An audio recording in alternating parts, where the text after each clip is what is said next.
சிம்பிளாக ஆனால் ரொம்ப டேஸ்டியாக இருக்கிற முட்டை பிரெட் மசாலா செய்ய போகிறோம். இந்த ரெசிபியோட ஃபுல் வீடியோவை கீழே லிங்க் பண்ணியிருக்கேன், செக் பண்ணிக்கோங்க. முதல்ல ஒயிட் பிரெட் 8 ஸ்லைஸ் எடுத்துக்கலாம். சின்ன சின்ன பீஸ்களாக வெட்டி வச்சுக்கோங்க. அடுத்து 7 முட்டை உடைச்சி ஒரு பாத்திரத்தில் ஊற்றி உப்பு, மஞ்சள் தூள், மிளகாய்த்தூள், மிளகுத்தூள் சேர்த்து நல்லா அடித்து வைங்க. ஒரு அகலமான கடாயில் எண்ணெய் ஊற்றி சூடானதும் சோம்பு, லவங்கப்பட்டை சேர்த்து வறுத்துக்கலாம். வாசனை வந்ததும் 2 வெங்காயத்தை பொடிசாக நறுக்கி சேர்த்து பொன்னிறமாக வதக்குங்க. இது கூட இஞ்சி பூண்டு விழுது, பச்சை மிளகாய் சேர்த்து கலந்துக்கலாம். அடுத்து 3 தக்காளியை பொடிசாக நறுக்கி சேர்த்து வதக்கிக்கலாம்.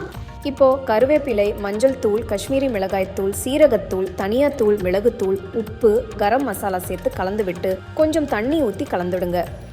பிரெட் துண்டுகளை சேர்த்து மெதுவாக மசாலாவோட கிளறி முட்டை கலவையையும் மேலே ஊற்றி வேக விடுங்க. கொத்தமல்லி தூவி கலந்தோம்னா சூடான காரமான முட்டை பிரெட் மசாலா தயார். ஈஸியான முட்டை பிரெட் மசாலாவை செஞ்சு நல்லா ருசிச்சு சாப்பிடுங்க.